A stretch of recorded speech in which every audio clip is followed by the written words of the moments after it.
Olá, no ar, mais um programa Clipping Eletrônico. O número de desempregados no Brasil passa de 12 milhões. Com isso, aumenta o número de pessoas em trabalhos informais ou que se arriscam em atividades autônomas. Segundo o IBGE, quase 100% das vagas geradas neste ano no setor privado eram informais. E ainda segundo o Sebrae, mais de 11 milhões de empresas foram criadas nos últimos 3 anos e meio. Bom, para nos ajudar a analisar estes dados, eu recebo hoje o Alexandre Xavier Rodrigues, que é consultor de negócios do Sebrae São Paulo. Tudo bem? Bem-vindo ao programa. Muito obrigado pela presença, agradeço a oportunidade. Será um prazer participar. Prazer é nosso. Também aqui com a gente o Vladimir Fernandes Maciel, que é coordenador do Centro Mackenzie de Liberdade Econômica. Olá, tudo bem? Muito obrigado, Felipe. Tudo bom? Prazer recebê-lo. Lembrando que você que está nos assistindo também pode participar enviando sua pergunta ou seu comentário pelo telefone 3396-4944 ou ainda em nossa transmissão ao vivo pelo Facebook. Bom, vamos lá. O nosso tema principal hoje, então, aqui é o trabalho informal. A gente tem aí dados que mostram, na verdade, que o emprego ele está voltando. Nós já chegamos a ter aí 14 milhões, mais de 14 milhões de desempregados este ano. Agora estamos aí em números em torno de 12,7, 12,9 milhões de desempregados, segundo o IBGE. Mas há alguns novos dados aí que acendem aí um novo debate, que é a questão da qualidade do emprego e da relação entre os empregadores e os empregados, ainda mais aí com a reforma trabalhista que nós tivemos, né? Bom, mas para a gente começar, vamos tentar explicar um pouquinho aí o que pode ser considerado o trabalho informal. Fiquem à vontade, quem gostaria, Vladimir, Alexandre. Bom, vamos lá. O trabalho informal é o trabalho que não é registrado, o famoso sem carteira. Então, nisso inclui os trabalhadores do setor privado, sem carteira assinada, os trabalhadores domésticos sem registro e uma parte dos chamados conta própria, né, que são aqueles que têm a sua própria atividade, mas não são necessariamente formalizados na forma de um microempreendedor individual, uma microempresa individual. Então, essa é a massa chamada trabalho informal. Né? Não é muito precisa, né, nos detalhes, mas a gente pode dizer assim, em suma, quem não é empregador e quem trabalha sem qualquer registro. Essa é a informalidade. Agora, Alexandre, como que a gente pode traduzir esse aumento da informalidade? A gente tem diversas pesquisas, aí, diversas notícias, uma delas que saiu no G1, dizendo que 56% dos trabalhadores formais estão insatisfeitos com o trabalho. Sim. Quer dizer, a insatisfação é um dos motivos para esse aumento? Eu acredito que sim, a insatisfação, até por conta da precariedade da relação entre empregador e empregado, né? E isso você soma-se ainda o fator da crise econômica e essa geração essa alta de desemprego faz com que as pessoas não consigam se recolocar no mercado e optam por empreender, né? E aumenta-se o fenômeno do empreendedor por necessidade. Bom, é fato que tem diminuído o número de desempregados. Sim, sim. Pode... Os números absolutos, sim. Em números absolutos, sim. E a crise econômica, a gente pode ser considerada como a principal causa para esse aumento da informalidade? Olha, na minha opinião, sim. Tá? A gente tem uma parte da informalidade que é estrutural, que tem 2 motivos principais. Um é a questão regulatória, quer dizer, ao longo de décadas o Brasil acumulou um custo adicional sobre o trabalho que está descolado da produtividade do trabalhador, o que significa que uma parte dos postos de trabalho são viáveis apenas se forem um custo menor. Esse custo menor é justamente o custo de ser informalizado, ou trabalho informal. Tá? Geralmente ele está associado com ocupações de baixa qualificação, tá? Em geral. Tá? Não é uma regra absoluta, mas em geral. Agora, se a gente lembrar um pouco antes da crise, a gente chegou a ter mais da metade dos trabalhadores formalizados. Aliás, foi um recorde na história recente do país. Tem uma quantidade maior de trabalhadores com carteira assinada do que trabalhadores sem carteira assinada. Ocorrendo a crise, o que acaba acontecendo é que aquela tendência que já havia, aí de fato passa a predominar, você tem uma perda de emprego. E a recuperação, como é uma recuperação lenta, de uma queda muito profunda, né, com perda de ocupações, postos de trabalho, funções que deixaram de existir, empresas que fecharam, e, portanto, aquele posto de trabalho não volta mais. a recuperação se dá de forma, ou está ocorrendo de forma informal, ou seja, né, uma forma precária, né, que tem a ver com a característica da nossa crise e da nossa lenta recuperação. Porque investir no trabalho é um custo. Contratar, mesmo sobre a nova legislação trabalhista, você tem um custo de contratar, de treinar, tem que ter uma expectativa de que esse trabalhador vai ficar pelo menos aí algum período, alguns anos na sua empresa. E a empresa tem que vislumbrar de outro lado que ela vai ter consumidor para aquilo que ela produz. Ainda nessa nossa recuperação, o horizonte de expectativa para isso é muito curto.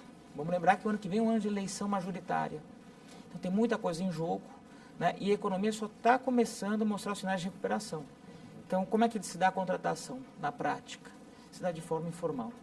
Tem até um nome apropriado aí para essa troca, né, de pessoal no inglês, eu não me lembro agora, depois eu vou recordar aqui, mas quer dizer, não segurar o funcionário, isso também é um fato relevante, é um prejuízo, de certa forma, para as empresas que se preparam, investem nisso e não conseguem segurar esse... Sim, claro, tem uma perda, né, de qualquer forma. Agora, é importante isso, nós trazermos a debate também, Felipe, é o fato do seguinte, essa massa de desempregados, ao não conseguir se recolocar no mercado, optam por empreender. E eles saem da estatística de desempregados, porque empreenderam, né?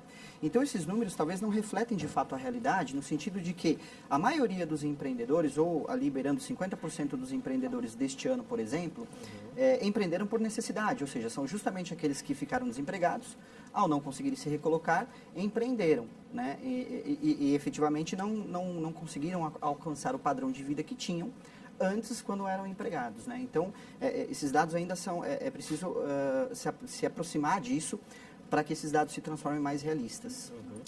É o turnover, né? Turnover, né? Perfeito.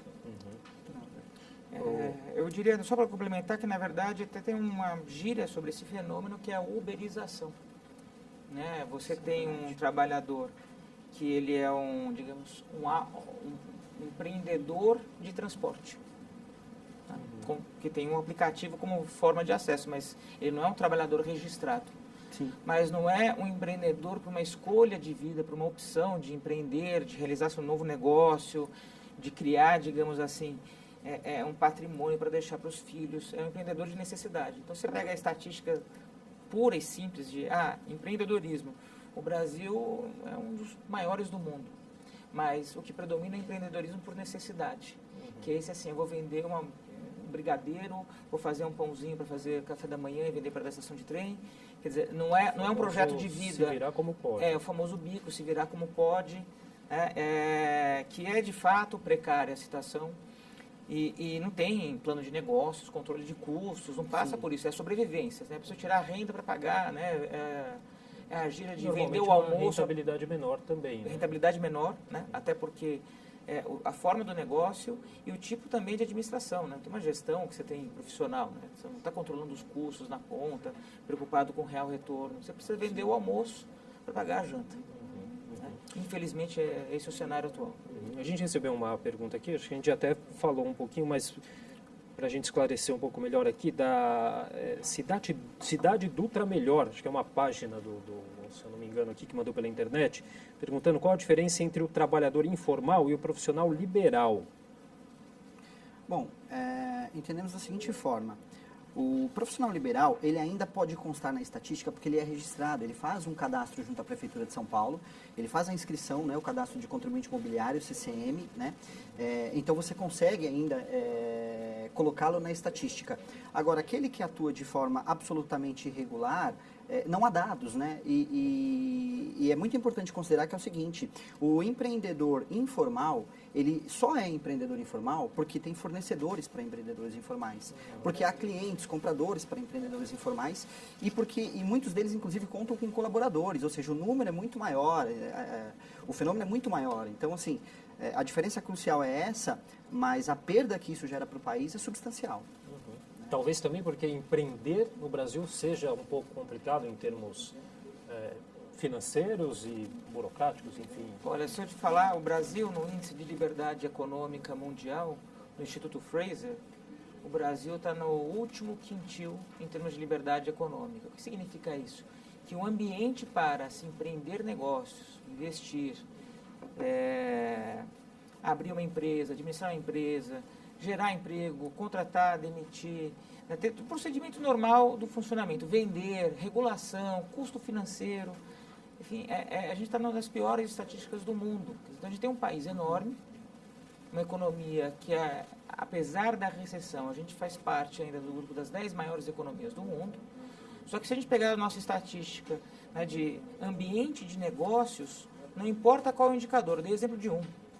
Tá? Mas se a gente pegar qualquer indicador, o Brasil está numa posição muito ruim.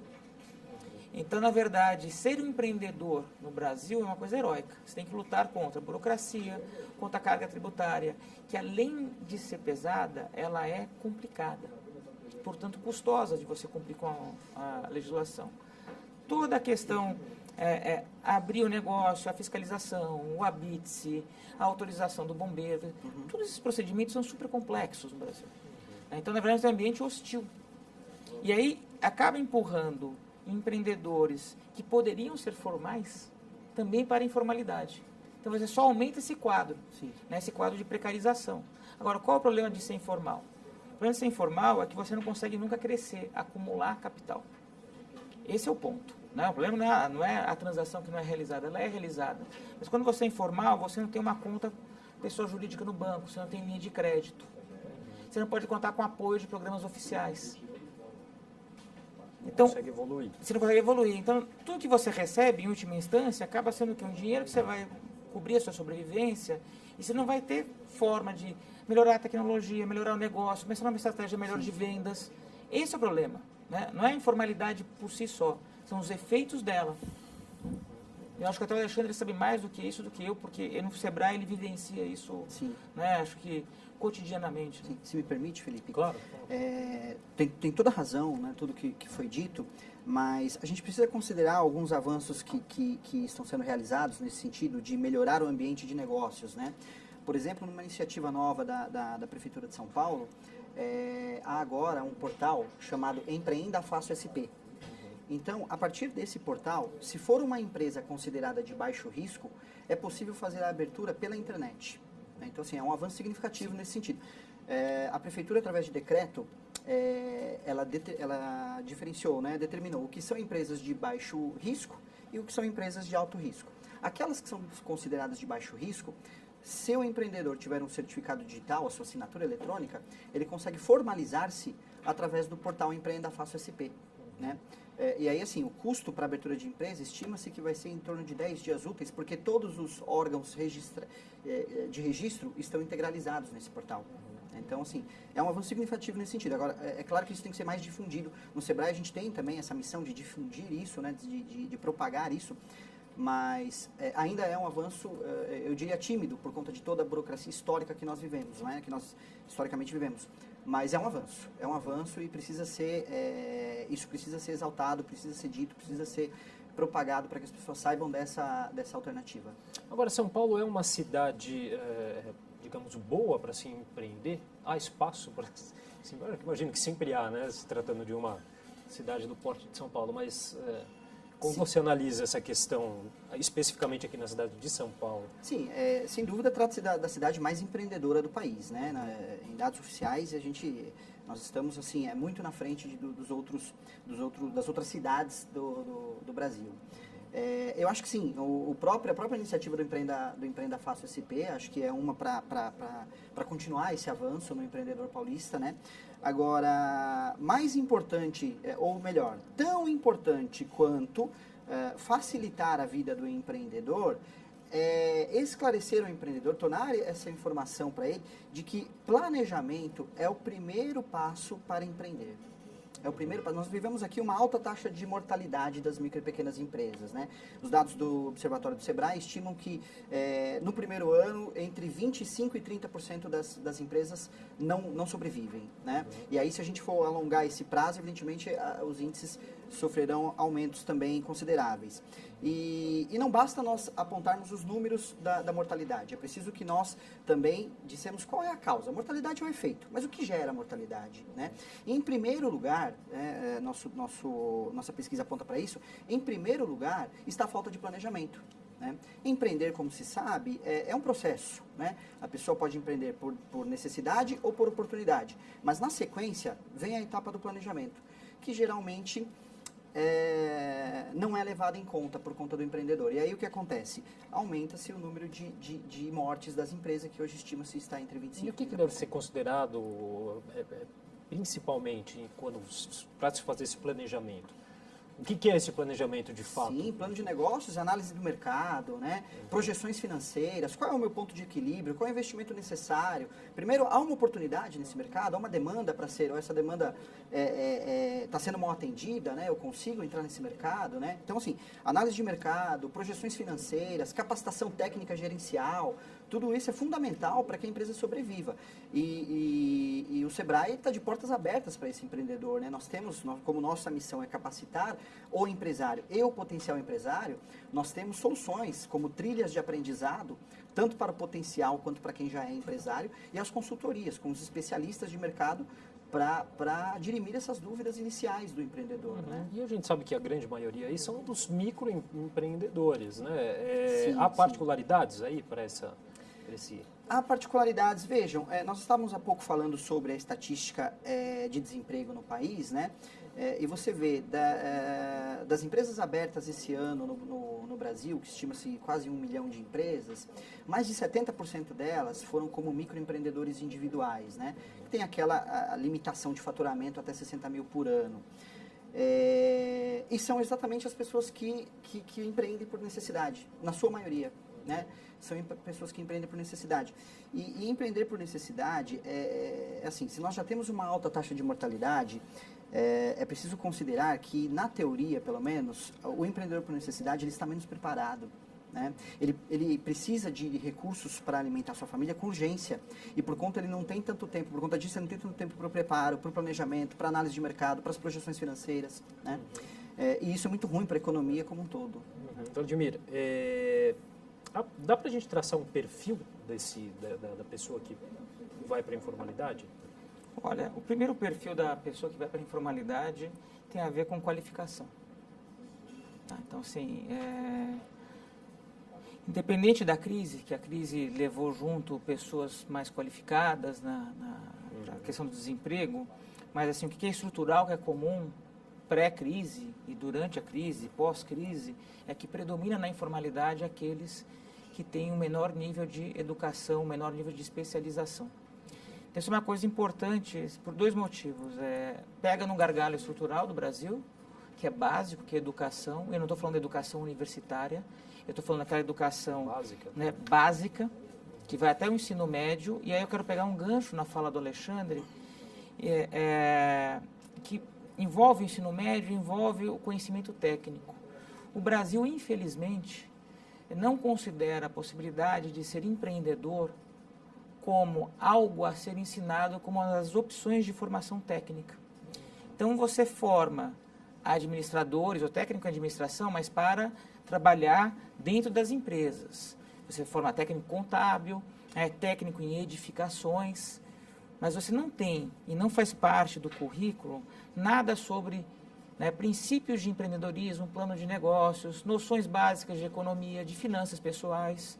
Isso é considerado uma coisa, até palavrão para alguns. Você está falando do capitalismo dentro da escola, você está formando capitalistas. Não, você está formando empreendedores. Até por isso esse alto número da mortalidade das empresas, né? Como o Alexandre tinha... E só para você ter uma ideia do que eu estou te falando, um estado como o Texas, Estados Unidos é outra realidade, mas essa questão se tornou tão importante para a vida do próprio estado, para a dinâmica econômica do estado, que em termos territoriais é o maior dos Estados Unidos. Houve uma decisão da Assembleia Estadual de estabelecer como obrigatório no currículo das escolas públicas a formação empreendedora de princípios básicos de economia e de finanças pessoais. Saiu uma reportagem, uma pesquisa que foi feita, eu não me lembro a fonte ontem, mas sobre o perfil do brasileiro, que o brasileiro é muito ansioso, na verdade, com seus gastos, ele não faz poupança, gasta antecipado, não se planeja.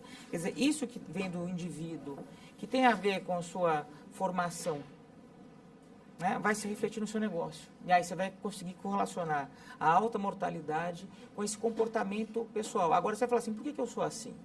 Bom, afora as características psicológicas, cada um, tem uma coisa objetiva. A gente não aprende a lidar com dinheiro. Aliás, tem uma imagem muito ruim. Dinheiro é uma coisa feia, dinheiro é sujo. Bom, se você tem essa relação com o dinheiro desde o princípio, na hora que você vai administrar o dinheiro, você não toma cuidado com ele.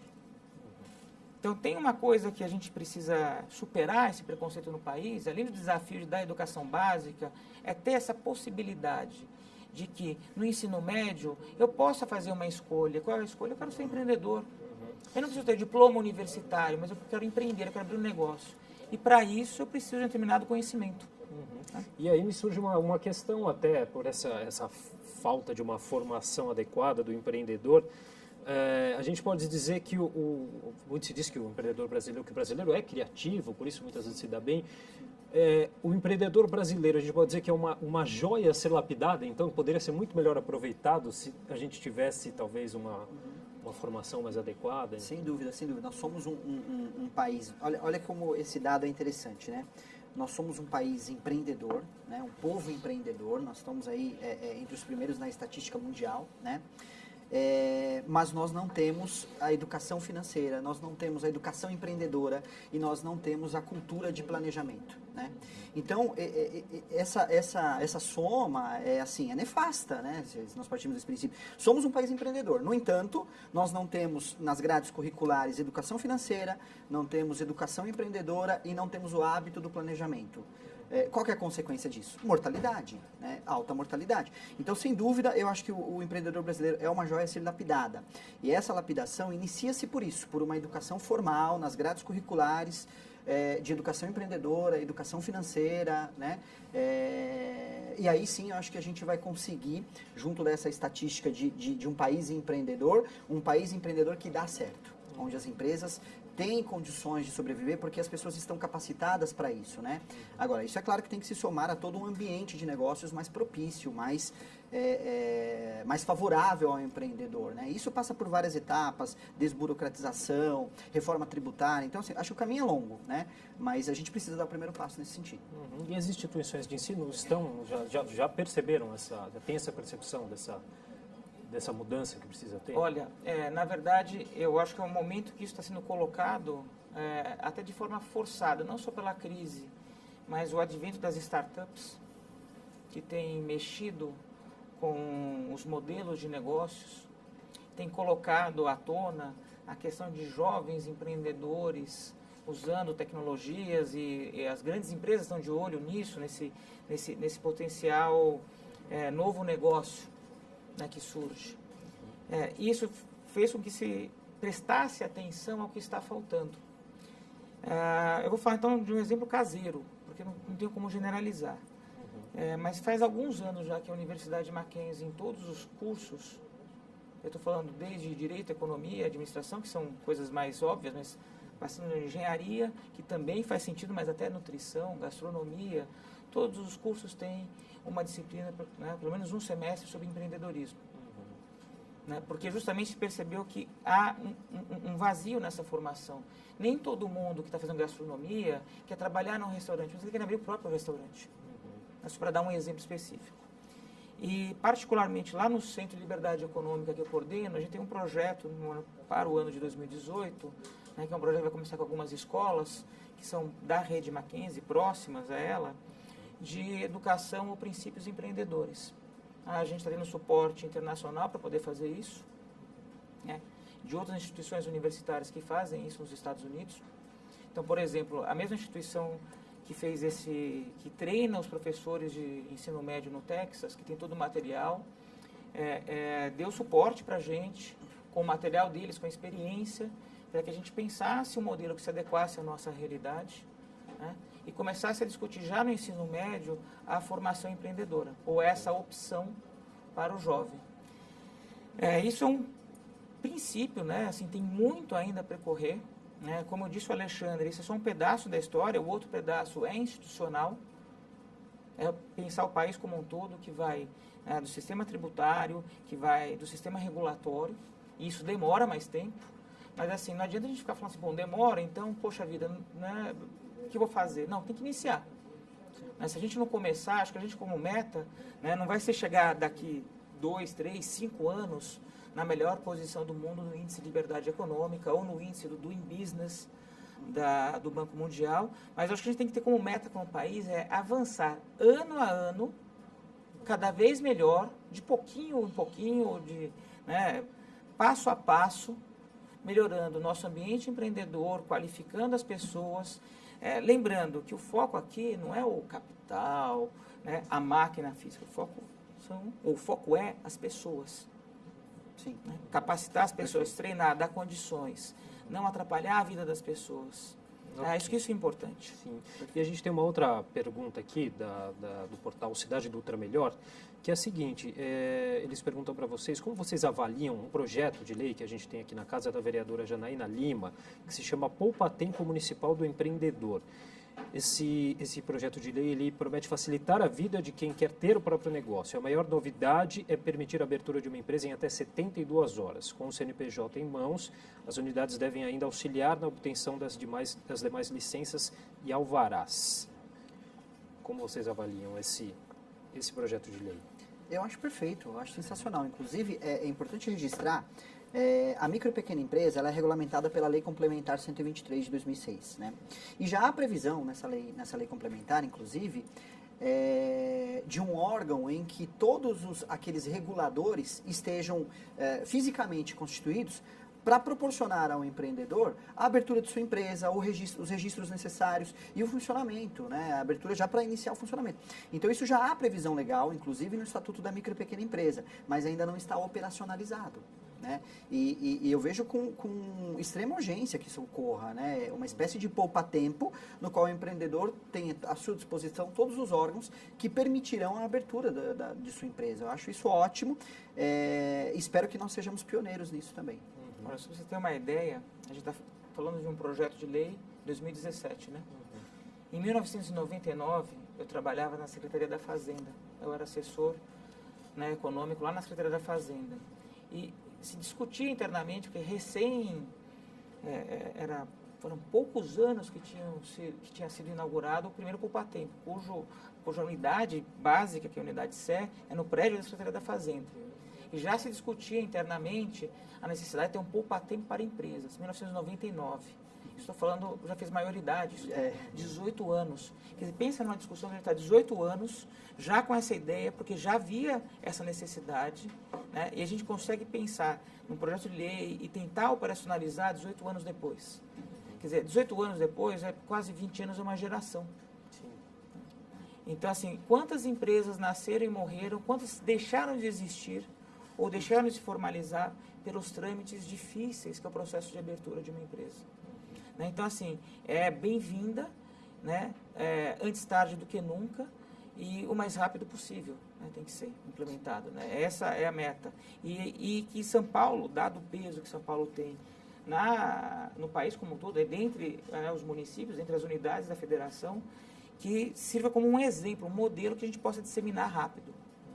Muito bem. Uma outra questão que eu gostaria de voltar até a gente falar mais um pouquinho, a gente falou desse empreendedorismo aí por necessidade, mas os números mostram alguns dados interessantes também, como esse aqui, que diz mais de 18 milhões de pessoas trocariam de lugar na busca de mais alegria no trabalho. Essa insatisfação, né, presente, o que explica essa insatisfação? Todo mundo quer empreender hoje em dia não só, né? Aqui esse número não quer dizer isso, empreender, mas enfim, elas estão satisfeitas no trabalho. Né? Eu vejo que é muito difícil a pessoa conseguir alinhar, às vezes até os seus valores pessoais, né? Com os propósitos da empresa no qual ela trabalha, né? E é evidente que quando você opta por empreender, é muito mais fácil você fazer essa junção, né, dos meus valores pessoais junto à minha empresa. Então, eu posso ter na minha empresa, por exemplo, fins econômicos e fins sociais, de modo que eu atinja esses dois objetivos, né? E no trabalho isso fica muito mais difícil, né? E aí acho que você soma isso também fatores como, por exemplo, o cotidiano, o dia a dia, né, as necessidades, filhos, enfim, uma série de coisas que faz com que a vida do paulistano, trânsito de São Paulo, que acho que é um grande fator a ser levado em consideração, acho que tudo isso, essa dificuldade de locomoção, faz com que as pessoas se sintam mais infelizes, né? Elas passam a maior parte do seu tempo no trabalho e no trânsito, e a menor parte do seu tempo com suas famílias. Eu acho que essa insatisfação é muito por conta disso também, né? De certa forma, vocês acham que a reforma trabalhista contribui de alguma forma para que isso melhore ou não, pelo contrário? Eu acho que em relação a esse aspecto, que eu diria que é um misto de satisfação pessoal com qualidade de vida, né, que o Alexandre está chamando a atenção. E desse ponto de vista, a qualidade de vida em termos de desgaste que você tem para trabalhar aqui é muito grande. E nas grandes metrópoles do Brasil, não só São Paulo, mas Rio de Janeiro, por exemplo. Isso gera uma insatisfação, aquela história assim, ninguém gosta de ter chefe, né? Eu gostaria de mandar no meu próprio negócio. Eu só queria deixar um ponto, um registro e falar da questão da reforma trabalhista. O registro é que empreender não é simples, é uma baita de uma responsabilidade. Porque quando você abre mão de teu chefe, você é o responsável por tudo, por todas as decisões certas e erradas, né? Por relacionar-se com fornecedores, com clientes, por escolher investir ou não nesse negócio, ampliar ou não. Esse é o ponto, as pessoas desconhecem essas dificuldades de empreender. Né? Então elas idealizam o mundo, eu vou ser chefe, né, da minha própria pessoa.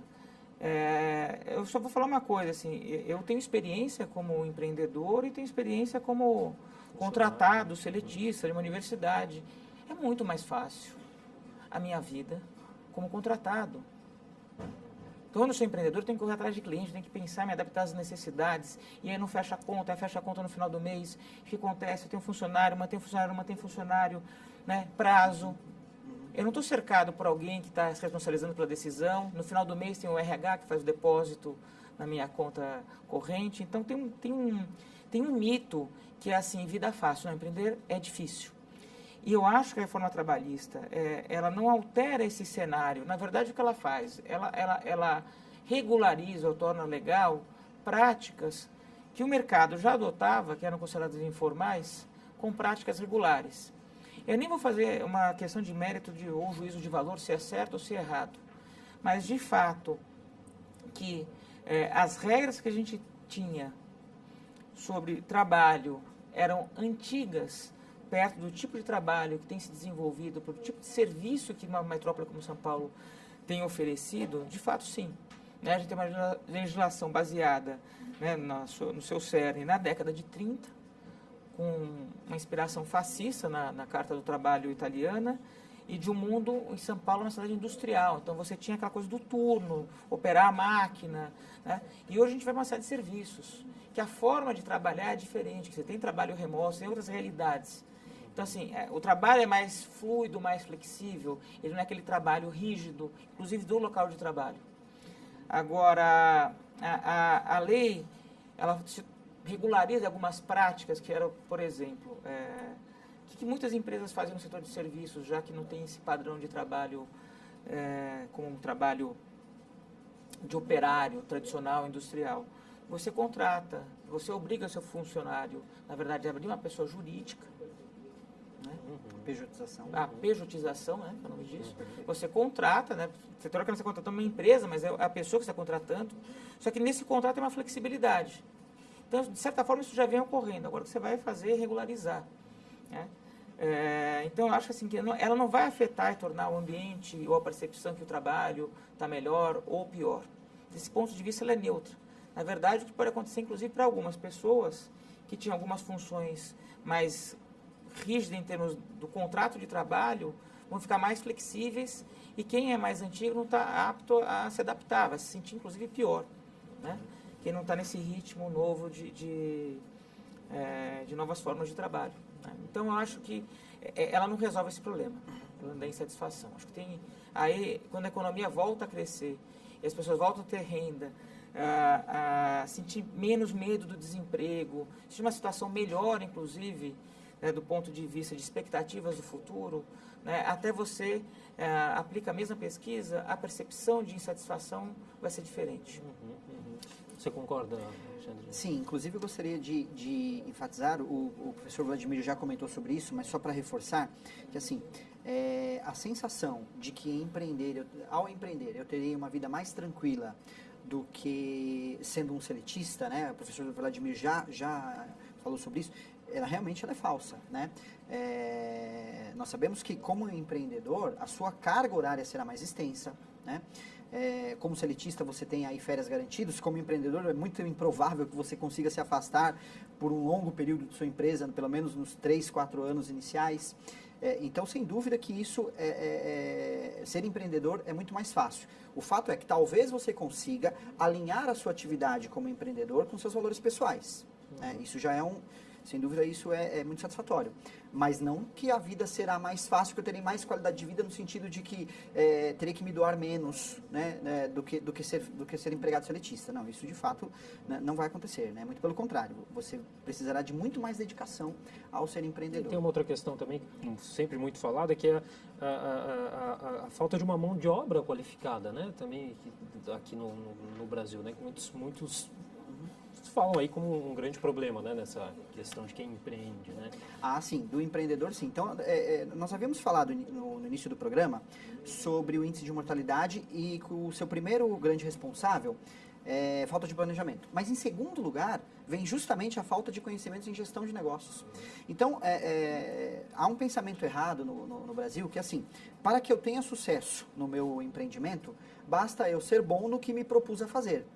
Então, supondo que eu queira abrir uma oficina mecânica, eu me matriculo num curso de mecânica e concluo o curso me considerando apto para dirigir uma oficina, quando isso não é verdade. Né? Você está apto a exercer aquele ofício. No entanto, dirigir um negócio requer conhecimento sobre gestão financeira, sobre marketing, como atrair clientes, né? Sobre administração. Então, esses conhecimentos de gestão de negócios, ou a ausência desses conhecimentos, geram também o alto índice de mortalidade. E a questão das franquias aí, como que elas facilitam algumas questões como essa? A franquia eu acho que é uma boa alternativa, no sentido que, quando você abre uma empresa sem ser franquia, uma marca própria, portanto, né, você tem o que nós chamamos de crescimento orgânico.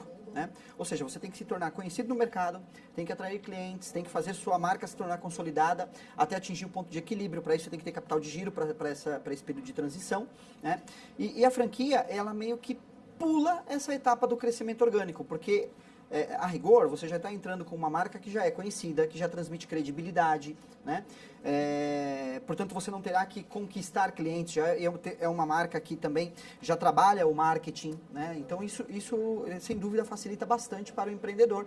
Evidentemente, tem que levar em consideração, não descarta a exigência de um plano de negócios, ainda assim, né, nós insistimos isso lá no Sebrae, ainda que você abra uma franquia e ela te dê uma circular de oferta de franquia com dados para análise, ainda assim, nós sugerimos que você elabore um plano de negócio levando em consideração o ponto em que você vai atuar, né, o teu mercado, o teu segmento, o público-alvo, e aí você vai, com esse plano de negócios, tomar a decisão, não só baseado na COF. Uhum. Bom, senhores, a gente já está chegando no fim do programa, mas eu queria fazer uma pergunta aqui para vocês dois. Como vocês avaliam os próximos meses aí nessa questão da empregabilidade? Bom, a gente está no final do ano, né? O final do ano a gente está sentindo e observando pelos dados que há um aumento, que é um aumento sazonal do emprego, né, que ele cresce, né, nesses últimos 2 meses, novembro e dezembro. Janeiro, como sempre, né, os empregos temporários tendem a se reduzir, mas aí o ponto de comparação é sempre em relação ao ano que se passou. Então, o que a gente vai observar nos próximos meses, ao começo de 2018, é uma situação menos ruim do que o começo de 2017, porque 2016 foi um ano muito difícil. Então, a gente entrou em 2017 com expectativas baixas e com uma situação acumulada de 2 anos de recessão profunda. Então, a gente vai ter em 2018, né, saindo de um ano que não foi de recessão, de um baixo crescimento, né, quase zero, mas ainda assim não é recessão. Começo, né, de movimentação da economia nesse segundo semestre, como um todo. Então, vai ser uma situação onde eu não vou ver grandes mudanças na taxa de desemprego ainda, mas eu vou perceber uma movimentação maior no mercado de trabalho, um ritmo maior de contratações, não em relação ao nosso auge, Sim, né? sim, Mas em claro. relação ao que foi, Mas né, o acaba- final de 2016, começo de 2017. Mas acaba sendo uma percepção um pouco, digamos, falsa por essa questão de trabalhos temporários ou... Não, na verdade é o seguinte, o ano passado a quantidade de trabalhos temporários, ou de postos temporários abertos foi menor do que deste ano. Então, assim, as vendas de final do ano foram menores, né? Então, o que acontece? Hoje, quando chega em janeiro, eu tenho mais pessoas, em relação ao ano passado, que conseguiram ter uma renda nos últimos meses do ano. Já começa um ano de 2018 melhor que o ano passado. tudo isso movimenta a economia. Cada aumento desse de renda, cada posto adicional de trabalho, é importante a gente ressaltar que, apesar de serem postos informais que têm predominado no crescimento do setor privado, é crescimento de ocupação remunerada. E esse dinheiro volta para a economia, isso ajuda a movimentar. É rápido como gostaríamos? Não, mas é melhor do que estávamos. Tá? Então, isso é uma perspectiva importante. Tá certo. Sua análise, o Alexandre, rapidinho, só para a gente analisar. Acho que perfeita a consideração do professor Vladimir, né? O importante é que as pessoas tenham renda, né? É isso que a gente precisa. Eu vejo que, com a seguinte cautela, né? Eu vejo um crescimento, uma expansão maior à medida em que essa reforma trabalhista vai se consolidando.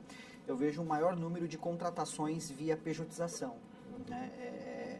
E esse é um fenômeno que ainda a gente vai conhecer, né? No sentido, é verdade que ele já acontece de alguns mercados? Sim, é verdade. Agora a gente vai presenciar um aumento considerável nesse tipo de contratação, né? E sem os efeitos dos direitos trabalhistas. Então, assim, por um lado, você desafoga o empresário, e aí a gente espera que o número de contratações aumente por conta disso, né?